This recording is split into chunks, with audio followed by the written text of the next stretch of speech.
Olá, prezados. Vamos a mais uma aula de Teoria das Comunicações 2. Vocês viram a parte de filtro casado, né?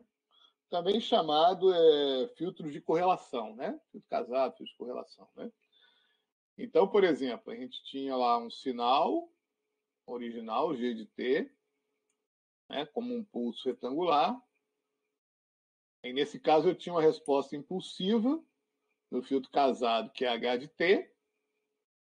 E nesse caso aí é a mesma forma de onda G de T, nesse exemplo, né? Que está aí, né? E o sinal de saída do filtro, Y de T, ele vai ter uma forma triangular, tá certo? Que é justamente quando você faz a correlação, né? A máxima correlação vai ocorrer exatamente no tempo de símbolo, ou no tempo do bit, né? No caso aí, né? Essa é a máxima correlação. E ela é justamente igual àquela a área, né? Do pulso retangular durante o período de símbolo, né? Então, o meu x de t, que é o sinal que é recebido, né? Que é o g de t mais o ruído, né? Ele, quando é multiplicado pelo g de t, e em seguida correlacionado através da integração, né? Então, eu pego o x de t, quando eu multiplico ele pelo g de t e integro, né? Então, como o g de t, que é a parte de x de t, que é correlacionada com o g de t, é o próprio g de t, que é o sinal, né? E o ruído W de t ele é descorrelacionado, de tal maneira que o valor dele vai ficar baixo, né? A parte de ruído vai ficar baixa em termos de, teoricamente, iria para zero, né? E aí, quando eu amostro exatamente no instante do período, né, eu vou ter exatamente a máxima correlação. Essa é a ideia. E aí, como é que fica a probabilidade de erro nesses casos aí, né? Do caso do sinal NRZ, onde eu tenho, por exemplo, menos A para representar o bit 0 e A para representar o bit 1, com a duração de TB, né? Tempo de bit. E aí foi somado a ele um ruído AWGN. Então, o que acontece? Eu vou ter do trem de pulso aqui, né? No canal adiciono o ruído gaussiano. Quando eu passo pelo filtro casado lá no receptor e faço a amostragem, né? No instante de tempo, vou ter a máxima correlação do pulso com o filtro casado. E aí eu consigo distinguir a partir de um limiar específico, né? Se eu estou transmitindo 0, né? Se o que eu recebi foi 0 ou 1, né? A partir de um limiar específico. Então, lembrando, x de t ou ele vai ser mais A mais o ruído, quando 1 for transmitido, ou ele vai ser menos A mais o ruído, quando 0 for transmitido. A energia recebida lá vai ser mais E ômega 0 de T, porque aí é a densidade do ruído, né? Menos E mais a densidade do ruído aí, tá certo? Embaixo. Então, esse vai ser o sinal recebido lá no receptor. Então, eu estou transmitindo, né? O A e menos A vai somar o ruído no canal. Quando chega no receptor, eu tenho essa característica após a passagem pelo filtro. A probabilidade de erro ela vai ser proporcional à variância do ruído. E aí, como é que eu calculo essa variância, né? Então, eu vou ter N0, que é a densidade espectral, essa energia de bits, dividido por 2. Daí, então, eu tenho a minha distribuição de probabilidade que chega lá no receptor. O valor de Y ele vai respeitar uma função de distribuição de probabilidade, que é justamente uma gaussiana que vai respeitar a variância do ruído, correspondente à variância do ruído. De tal maneira, então, que essa função de probabilidade, de distribuição de probabilidade de Y, ela vai ser igual a 1 sobre raiz de 2π variância, né, vezes a variância, raiz disso, é elevado a menos y ao quadrado sobre 2 vezes a variância, vezes a variância do ruído também. Bom, com base nessa função de distribuição de probabilidade, então eu vou verificar qual foi o sinal enviado, né? Qual foi o sinal enviado, e a partir dessa variância do ruído, eu consigo determinar qual é a probabilidade de erro do sinal recebido. Ou seja, o y vai ser caracterizado pelas PDS condicionais, né? Qual é a probabilidade de eu receber y, dado que eu transmiti 0? Qual é a probabilidade de eu receber y, dado que eu transmiti 1? Olha, se eu transmitir 0, então eu vou estar centrado aqui, ó, a minha gaussiana vai estar centrada em menos E, menos a energia de bit aqui, né? Porque o que eu calculo lá no integrador, depois que eu entrego e amostro no instante do período de bit, o que eu tenho ali como resposta é justamente a energia do bit, né? Então, a energia do bit que está aqui, ela vai ser o centro da gaussiana, ou seja, a média, né? Média aqui da distribuição de probabilidade. Se eu transmito 1, vai estar em mais E. Então, a gaussiana vai estar centrada em mais E. Aí eu vou definir um lambda. Por acaso aqui, o lambda eu defini como divisão entre, para eu descobrir se eu mandei E ou menos E, A ou menos A, perdão, aí recebi E ou menos E. Para eu ter certeza aqui, eu coloquei em 0, né? Já que a distância vai ter equidistante aqui, esses dois valores. Se eu mandei o bit 0, então eu estou olhando para essa gaussiana centrada em menos E. Então, para essa probabilidade condicional aqui, se eu mandei 0, qual vai ser o meu erro? É quando o valor que eu recebi aqui passar de 0, né? For maior que 0. Então, a probabilidade de erro vai estar aqui, ó, a área embaixo dessa curva aqui. Ó. Vai ser a integral disso aqui, né?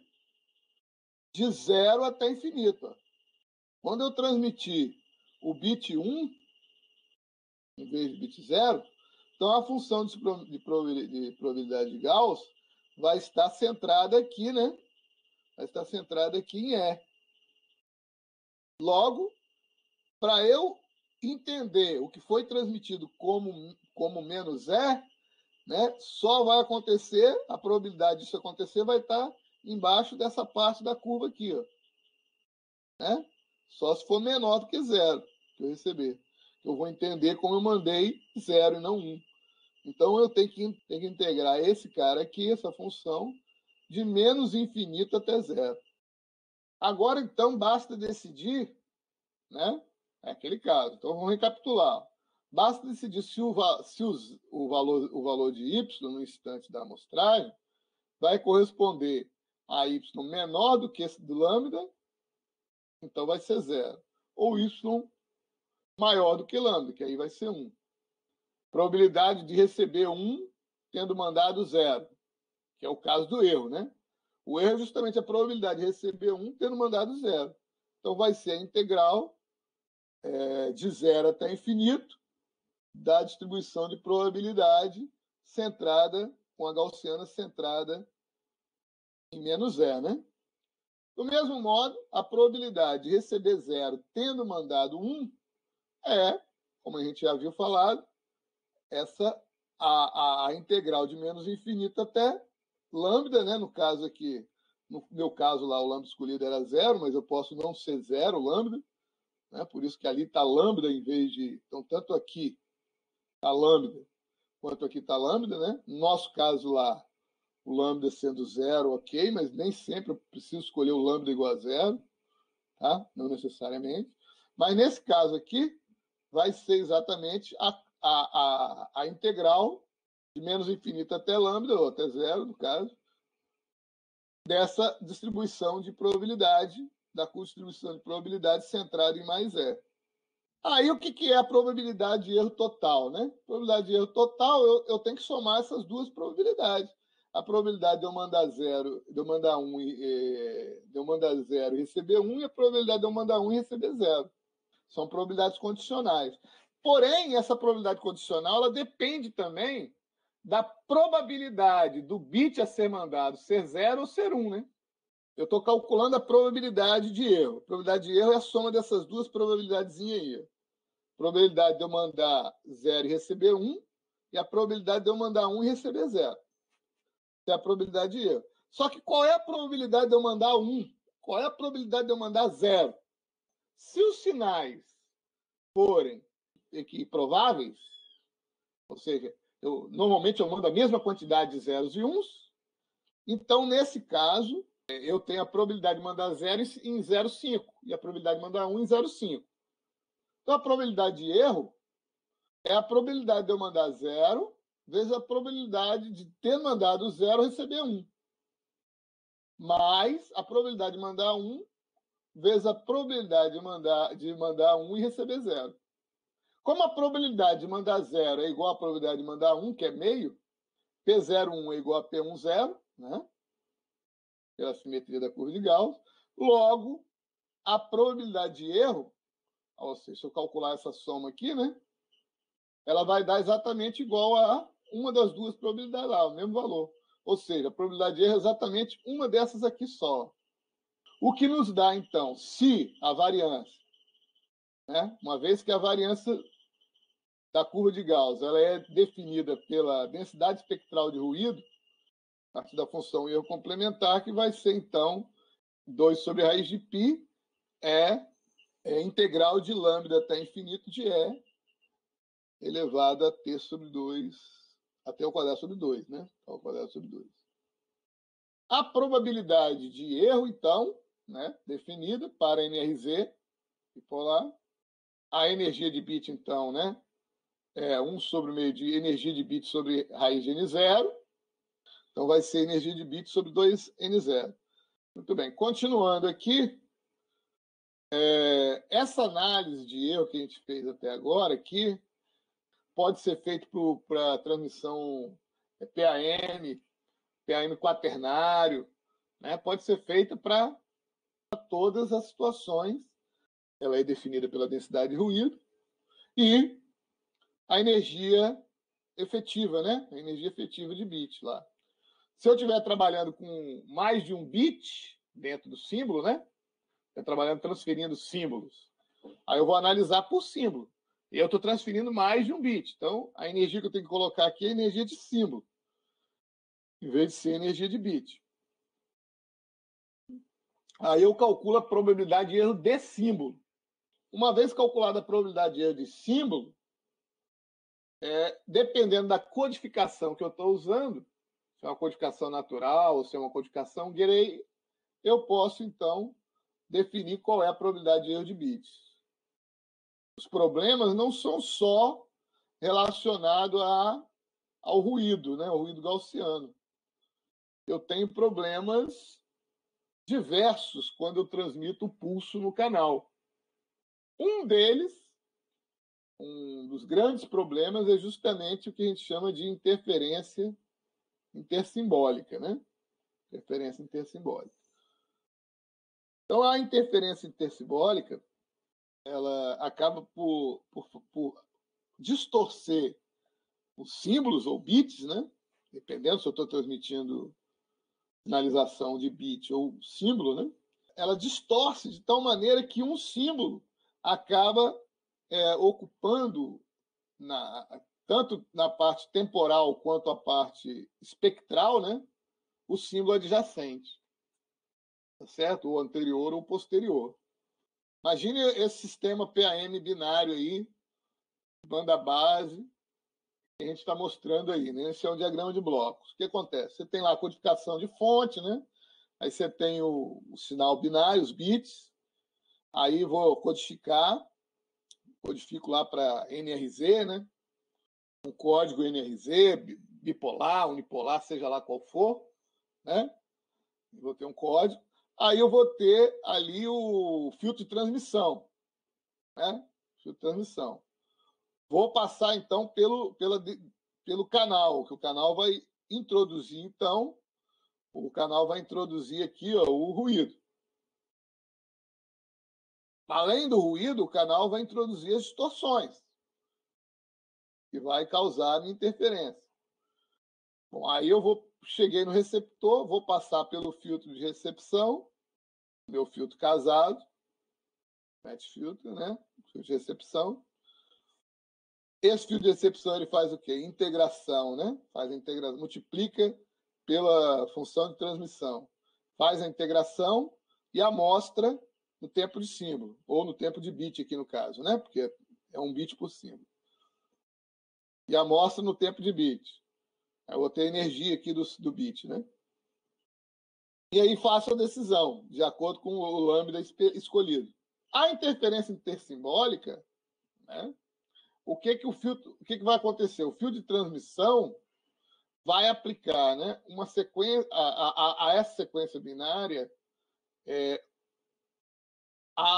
vai pegar a sequência binária e colocar ela num modulador de amplitude, cuja resposta vai ser um impulso, né, G de T. Né? E aí vem a expressão, né? Aí para cá inteiro, né? Para cá inteiro, valor inteiro, onde K representa a minha sequência de bits, né? Minha sequência de bits, né? Então é como se eu estivesse lá representando representa a minha sequência de bits. Para cada K, eu vou ter uma amplitude AK, que vai depender do bit que eu estou transmitindo. Aqui vem aquele sinal NRZ lá, né? Ou 1 ou 0, ou 1 ou 0, ou 1 ou menos 1, né? Ou 1 ou menos 1, depende aqui de como eu fiz a codificação.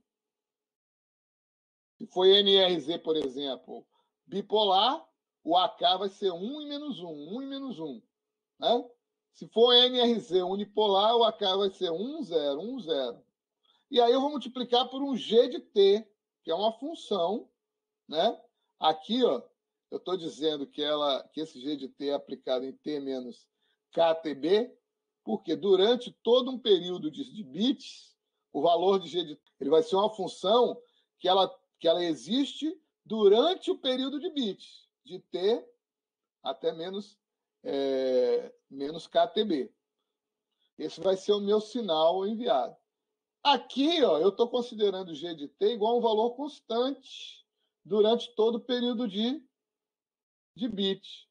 Mas o G de T ele pode ser uma outra função diferente do valor constante durante todo o período de bit. Quando eu tenho, então, um pulso limitado em banda, ou quando esse pulso é transmitido num canal de comunicação limitado em banda também, porém com resposta e frequência não ideal e fase também não ideal, acontece a minha interferência intersimbólica. Então, por exemplo, a minha função de transferência do canal, ela não é plana para frequências diferentes. Ela tem ganho diferente, e inclusive, ó, isso aqui indica que ela tem fases diferentes também, né? Embora a variação de fase seja linear, mas ela tem fase diferente. Essa função de transferência aqui do meu canal, né, ela vai acabar gerando interferência intersimbólica. Esse aqui é o problema, né? Porque os canais eles não são planos. Aí o que acontece? Vai haver um alargamento do pulso, justamente causado por essa resposta não ideal e também pela fase não linear imposta pelo canal. Aí, ó, o pulso que seria quadrado durante o período de tempo, o período de bit, né? Ele acaba sendo distorcido. Então, era um valor que tinha que ter tinha que ser um valor quadrado. Quando eu passo ele pelo canal, ele acaba sendo distorcido, né? Repare que eu teria agora um outro pulso aqui, né? Se fosse um outro pulso 1, né? Seria um outro pulso aqui assim, né? O que acontece? Esse pulso também vai ser deformado. Eu vou adicionar esse cara aqui, somar com outro e assim sucessivamente, né? De tal maneira que as coisas vão ficando deformadas desse jeito que está aqui. Né? Isso é que é a interferência intersimbólica. Repare que aqui eu vou ter uma parte aqui, né?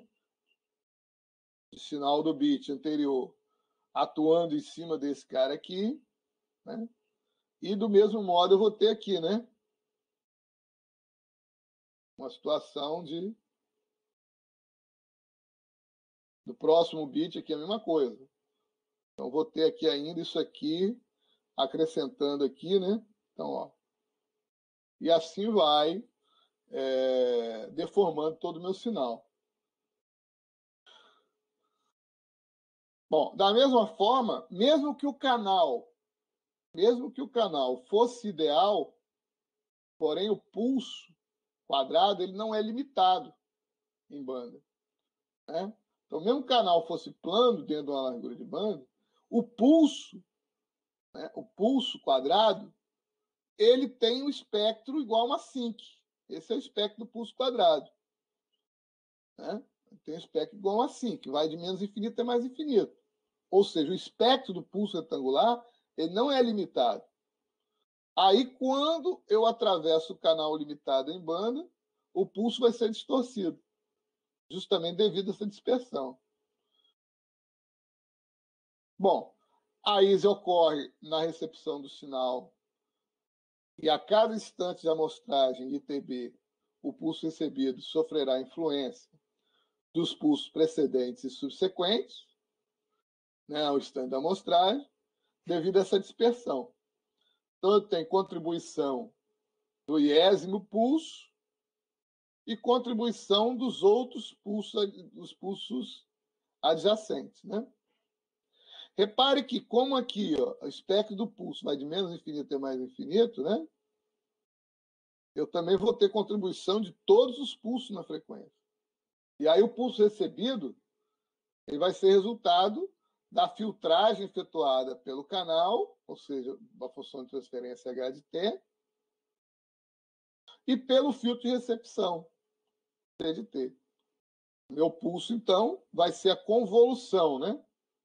E quando a gente passa o sinal pelo canal, é como se eu convoluísse o sinal com o canal. Então, vai ser a convolução de G de T, que é o meu filtro de transmissão, H de T, que é a distorção imposta pelo canal, convoluindo ainda com C de T, que é o filtro de recepção, né? De tal maneira que eu tenho que combinar o filtro de recepção e o filtro de transmissão e de recepção de tal maneira a eu ter uma menor influência de H de T possível no resultado recebido, né? Então, eu tenho que combinar o G de T e o C de T, porque isso vai ser construído por mim, né, na hora de transmitir o sinal, de tal maneira a compensar o que o canal está fazendo com o sinal, essa distorção. O canal não é ideal, então ele vai produzir interferência intersimbólica independente do sinal. Por outro lado, o pulso também é um pulso real, ele tem banda ilimitada, então ele vai sofrer ISE independente do canal. O pulso ideal, limitado em banda, com duração infinita, transmitido em um canal ideal, irá sofrer ISE, pois os pulsos adjacentes também irão interferir. Ou seja, como é que eu vou resolver o problema da ISE, da interferência intersimbólica? Não há como evitar a interferência intersimbólica. Não há. Eu posso arrumar algumas maneiras de reduzir, né? Diminuir o efeito. É claro, teoricamente, é possível produzir um pulso, né? Um pulso em que eu consigo eliminar a ISE. Teoricamente, na teoria é possível, que é a construção do que a gente chama pulso de Nyquist, né? Ou seja, usando o critério de Nyquist, eu posso propor uma solução para eliminar a influência dos pulsos adjacentes. Exatamente e subsequente no instante da amostragem. Que é o quê? É justamente mandar o pulso de Nyquist. Porque ele vai ter nulos, os pontos de nulos dele, né? Ele vai ter nulos nos instantes da amostragem dos próximos símbolos, né? Mesmo que ele tenha um pulso, né? Ele tenha lá suas bordas laterais, né?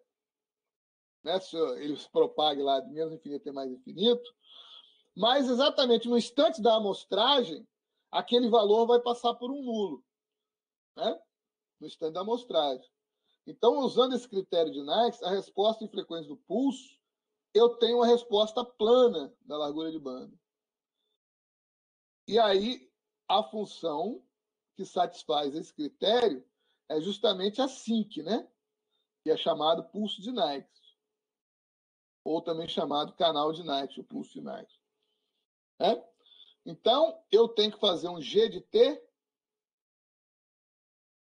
e o G de T tem que ser exatamente essa função sinc.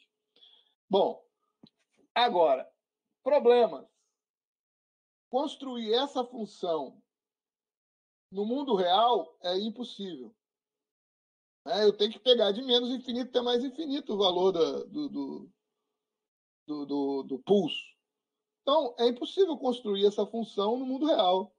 Matematicamente, né? Tudo bem, né? Na função matemática.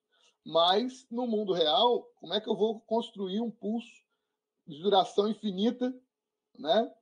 De menos infinito até mais infinito, para botar no sinal a cada bit, né?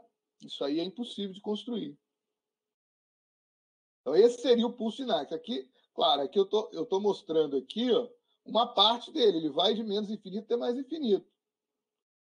Se eu conseguisse construir esse pulso aqui para mandar para cada bit, o G de T, nesse caso aqui, né, e mandar para cada bit, beleza. Eu teria o espectro do pulso retangular. Né? Aí o meu canal, mesmo limitado em banda, talvez nessa parte aqui ele fosse plano, essa parte menos tal sobre 2 a tal sobre 2, ele fosse plano e eu conseguisse passar o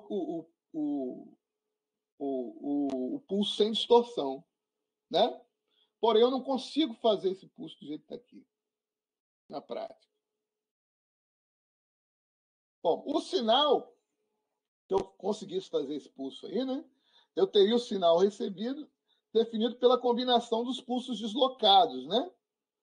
E aí eu não tinha easy, por quê? Porque eu ia mostrar o sinal sempre no seu tempo de bit, né? Então eu ia mostrar exatamente nesses pontos aqui, ó, né? A amostragem do sinal. E nesse ponto aqui, o que é que acontece? Todos os outros adjacentes, ó, se eu peguei e amostrei esse pulso, todos os outros pulsos adjacentes, eles estão nulos aqui, ó. Assim que ela tem o nulo exatamente aqui no centro da. Então todos os outros pulsos vão estar nulos. A hora que eu for mostrar este, todos os outros vão estar nulos aqui nesse instante. De tal maneira que eu não tenho interferência entre os símbolos, né? Desde que eu amostre exatamente tempo 0, TB, 2TB, 3TB, exatamente assim. Uma impossibilidade é construir esse pulso de Nyquist do jeito que está aqui. Outro problema é amostrar exatamente esses tempos. O relógio tem que estar, o relógio transmissor e receptor tem que estar batendo muito perfeitamente, né? Senão eu não consigo. Então veja como é difícil eliminar a interferência intersimbólica. Bom, a resposta plana, com a transição abrupta acima da largura de banda, ela não é realizada fisicamente, né? Então eu nunca vou conseguir construir um pulso cujo espectro seja esse, né? Nunca vou conseguir. Para isso eu tenho que ir de menos infinita a mais infinita aqui, então não dá para fazer, né? Essa é a impossibilidade. Então sempre terei interferência intersimbólica. Consigo diminuir? Consigo, mas não eliminar. Bom, a função sinc tem uma taxa de decaimento lenta, por isso não é admitido qualquer margem de erro nos tempos de amostragem no receptor sob o risco de erro de recepção, que é aquele caso que eu mostrei aqui, né? Tem que exatamente em 0, TB, 2TB, 3TB, eu tenho que amostrar para que os nulos aqui, né? Para que haja coincidência do lugar onde eu mostrei com os nulos dos outros pulsos. Bom, a solução, então, já que não assim que tem esse problema, além de tudo, é encontrar um pulso com uma taxa de decaimento mais rápida, de tal maneira que eu tenho uma certa flexibilidade de amostrar próximo do 0, próximo de TB, próximo de 2TB, e não exatamente em cima, né? Aí entra o que a gente chama de cosseno elevado. o pulso cosseno elevado é um desses pulsos utilizados aí, né? Ele vai superar as dificuldades práticas de construir o canal, e aí eu vou acabar estendendo um pouco a largura de banda do pulso, por causa disso, porque eu não estou usando pulso de Knight, estou usando cosseno elevado, né? Então, essa largura de banda ela vai ser estendida no valor entre B e 2B, né? Ou seja, se eu estiver usando o pulso de Knight, a banda que eu ia ocupar era B. Mas como eu vou usar alguma coisa entre pulso de Knight e pulso retangular, e aí o cosseno elevado está entre esses dois, né? É o que vai variar de B a 2B, a largura de banda do pulso que eu vou gerar. A resposta em frequência desse pulso, de recepção, ele tem uma parte plana e uma parte curva com forma senoidal, né? E aí o critério de Knight ele vai ser satisfeito porque da largura de banda vai variar de menos B até B, né? Então tem lá um instante, a densidade de 1 sobre 2B. Então a resposta ela é plana dentro dessa faixa de interesse, né? Ela vai ser plana dentro dessa faixa de interesse. Mas o espectro do pulso vai acabar excedendo aquela solução do canal ideal de Knight, né? Então, essa é a resposta no tempo, né, do cosseno elevado, onde eu tenho aqui o parâmetro alfa. Eu tenho o parâmetro alfa aqui, ó. Alfa. E esse alfa aqui é que vai me dizer o quanto mais próximo eu estou da sinc, porque se alfa for zero, né? Cosseno de zero dá zero, isso aqui vai para sinc. O espectro do cosseno elevado, né? Então, a resposta cuja largura de banda é o dobro do canal de Knight, né? Tá? Então, suponha que a banda seja igual a 1, largura de banda do canal de Knight seja igual a 1, que vai dar de menos 2 a 2. Então, repare que se eu considerar o ganho de 3 dB, né, um ganho de 3 dB, eu tenho aqui, ó, eu posso considerar 3 dB igual a plano, então dentro do meu pulso eu vou ter exatamente um ganho plano aqui. Apesar da sobreposição de espectro, né, o espectro resultante dentro do intervalo de menos B a B vai ser plano, conforme essa curva azul aqui, né? Bom, aí o cosseno elevado, o fator de decaimento dado pelo alfa, aquele alfa que eu mostrei a vocês lá, né, vai indicar qual é o excesso de largura de banda em relação ao canal de Knight, né? Canal de Knight. Então eu tenho lá que a banda do total ocupada pelo espectro, ela vai ser a banda do canal de Knight vezes 1 mais alfa, né? E alfa variando de 0 até 1. Aqui a gente tem aqui como é que são os pulsos no tempo, né? Como é que são os pulsos no tempo e como é que é o espectro na frequência. Então, aqui tem o espectro na frequência dos pulsos, com alfa variando, né, de 0 até 1. Veja que aqui eu tenho o espectro do pulso de Knight, que é exatamente esquadrar esse retângulo aqui, né? Com alfa igual a 0. E aqui eu tenho com alfa igual a 1. E aqui os pulsos. Repare aqui, com alfa igual a 1, o decaimento, né? Decaimento é bem menor. Perdão, a taxa de decaimento é bem mais alta, né? O pulso de Knight. A taxa de decaimento ela é reduzida, vai decaindo aos poucos aqui, né? Então vai decaindo aos poucos o pulso de Knight. O cosseno elevado, conforme o alfa, ele vai decaindo mais rápido. Né? Alfa igual a meio, alfa igual a 1. Então decai mais rápido, né? Bom, fator de caimento nulo implica na solução do canal de Knight, que é impossível de se conseguir, né? A largura de banda igual a B, na prática, né? Vai haver o cruzamento por zero entre os pontos de cruzamento usuais, né? E aí eu permito extrair a temporização com vista em sincronização. Quando eu elevo o fator de decaimento, né, pego o alfa maior que zero, vai implicar na redução da amplitude das caudas oscilatórias, né, do P de T. E, consequentemente, na ISE, né? Vou também reduzir a ISE. E aí eu posso amostrar, não preciso ser tão preciso na hora da amostragem. Bom, quais são algumas propriedades do espectro cosseno elevado? Fator de decaimento alfa maior que zero, né? Implica em elevação do fator. Aí, por outro lado, também na ampliação da largura de banda ocupada pelo pulso, né? Então, no tempo, eu estou reduzindo a ocupação do pulso no tempo, com fator de decaimento maior, né? Porém, a largura de banda está aumentando. Lógico, né? Quanto mais bruscamente eu faço uma mudança de valores, né? Mais bruscamente eu faço a mudança, maior vai ser a largura de banda ocupada por aquele sinal.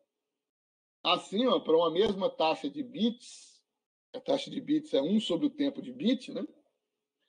A banda ocupada vai ser maior para o caso do canal do cosseno elevado do que para o canal de Nyquist, né? O canal de Nyquist ocupa uma banda menor e o cosseno elevado ocupa uma banda maior para a mesma taxa de bits, ou seja, para o mesmo tempo de bits. Bom, tem aí uns exemplos lá da parte de aplicação do espectro cosseno elevado no Reikens, né? Que é, quando eu ponho aqui é do Reikens, no Reikens, os exemplos, exercício 4.2, 4.16, 19. Bom, aí eu tenho o meu filtro de transmissão, né? Eu vou fazer um pulso Nyquist. E aí eu tenho, ou pulso Nyquist, não, pulso de cosseno elevado, alguma coisa desse tipo. E eu tenho agora lá que construiu tá no receptor, né? Construir o meu fio de recepção, né? Aí eu tenho uma modelagem simplificada para tratar esse problema da interferência tensibólica separadamente, né? Aí vai ter o canal ruidoso com AWGN isoladamente, canal dispersivo, que age isoladamente, né? Mas numa situação real eu tenho essas duas coisas, né? Tem o ruído e tem a ISE. Eles vão agir juntos. De tal maneira, então, que eu tenho que construir um receptor otimizado tanto para a parte de ruído AWGN, quanto para ruído dispersivo, que é o caso da ISE, né? E, veja bem, como eu não consigo fazer o pulso de Nyquist, nem amostrar exatamente no ponto múltiplo de TB, então eu vou ter sempre as duas coisas, vou ter ruído e dispersão, devido à ISE, né? Aí, o receptor óptico consiste em construir um equalizador. O equalizador nada mais é que uma função, né? Uma função que vai tentar obter qual a resposta que o canal impôs, aquele H de T, né? H de T. Vai tentar descobrir quem é o H de T. E o equalizador vai fazer exatamente o quê? O processo inverso ao processo realizado por H de T, né? Então, eu vou ter que ter ali algum artifício para identificar o que o canal fez com o meu sinal e aplicar um processo exatamente inverso, né, ao que o canal fez. Uma função inversa à função aplicada pelo canal. Então, ou seja, o canal gerou lá distorções segundo uma função de transferência H de T, perfeito? Então, o canal lá pode ser representado por uma função de transferência H de T. E eu tenho que, ou H de Z, né? Vamos chamar H de Z. E eu tenho que descobrir exatamente quem é o H-1 de Z. Por que eu falei H de Z a menos 1, né? Porque se eu falo H de T, eu não tenho como encontrar o H de T a menos 1, né? Mas quando eu falo em H de Z, encontrar o H de Z a menos 1 fica mais fácil. Mais fácil fazer uma divisão do que uma desconvolução, né? Então, o filtro casado, ele vai ter que ter uma resposta ao impulso lá, Q, né, menos T, onde o Q de T vai ser igual ao G de T vezes o H de T, né? Convoluído com H de T. O G de T vai ser o fio de transmissão, o H de T é a resposta do canal, né? A resposta do canal, função de transferência do canal, que é a resposta ao impulso do canal, função de transferência, é a resposta ao impulso do canal. E eu vou ter que construir o filtro Q de T, eu chamei C de T, né? Tá, mas tudo bem. Vou ter que chamar Q de T igual justamente a convolução de G de T com H de T. Esse filtro aí chamado é um filtro com resposta ao impulso finita, né? Chamado equalizador universal. A resposta em frequência vai ser o inverso da densidade espectral de potência de Q de T somada a N0 sobre 2, que é a parte imposta pelo ruído gaussiano. Então, ó, o meu sinal ele entra no canal, é somado ao ruído gaussiano. Eu passo pelo filtro casado. E a equalização é justamente esse filtro FIR que está aí. Suponha, por exemplo, que eu tenha transmitido um X de T, né? X de T. Obviamente, esse X de T eu recebi, passou pelo canal H de T, e eu recebi lá Y de T. Ele é igual a convolução de X de T convoluído com H de T.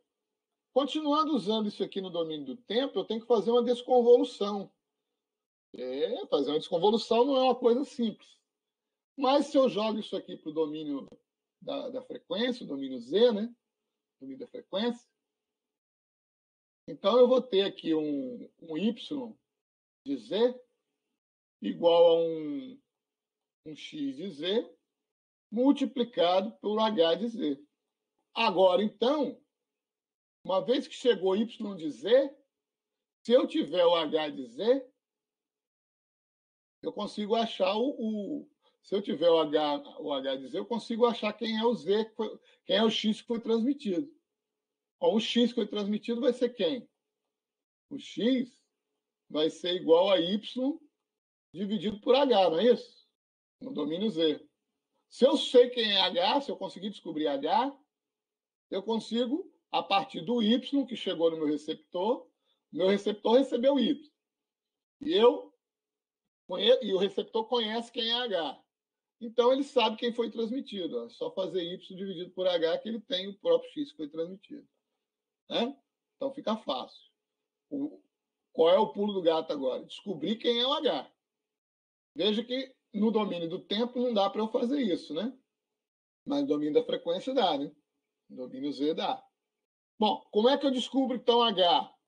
Ora, se alguma parte dos dados que chegaram Y, alguma parte delas, tiver uma sequência conhecida, onde eu tenho uma parte do Y, que é um Y', que é correspondente a uma sequência conhecida X', que o meu receptor também conhece, eu vou conseguir descobrir quem é o H. Aí é só aplicar o H para o restante X, a partir do restante Y. Então, esse filtro aí, esse filtro φ, é justamente o cálculo dessa desconvolução aí. Vou ter que fazer e aplicar essa desconvolução, né, para determinar o H, a função de transferência do canal, e aplicar a função inversa ali. Aí, dessa forma, esse receptor linear ótimo ele vai ser projetado considerando exatamente essas características do H de T sobre o pulso transmitido, né? Caso a resposta do canal seja variante no tempo, ó, no caso de comunicação sem fio, o uso dos filtros com os coeficientes físicos não vai ajudar. Eu vou ter que sempre estar recalculando os coeficientes do filtro. Se for um canal invariante no tempo, eu calculo uma vez os coeficientes do filtro, beleza, tá lá. Chegar, vai passar pelo filtro e acabou, né?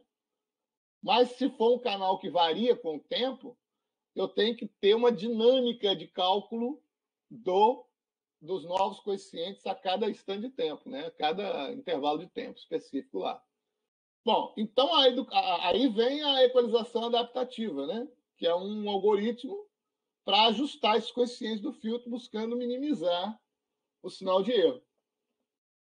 Essa equalização ela pode ser feita de duas formas, né? Baseada no que a gente falou aqui, de uma sequência de treinamento, transmitida através do canal, que é sempre uma sequência que eu transmito de tempos em tempos, para calcular novos coeficientes, né?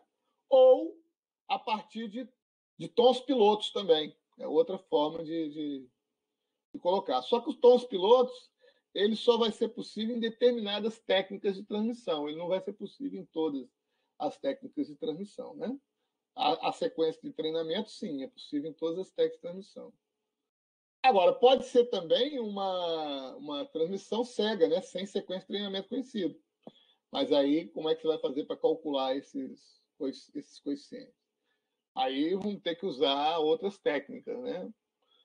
Tem gente trabalhando em cima disso, mas não temos ainda o que é mais usado é justamente essa parte de sequência de treinamento. Então, tem alguns exercícios aí ó, sobre filtro casado, sobre probabilidade de erro, espectro cosseno levantado, elevado, né? Sobre sistema de transmissão PAM, né? E aí, para desconsiderar. Bom, esses exercícios aí vocês podem treinar aí fazendo aí, né? Eu vou terminar a aula por aqui hoje, tá? Vocês passam exercício e tal. Por hoje, vamos ficar por aqui. Até a nossa próxima videoaula.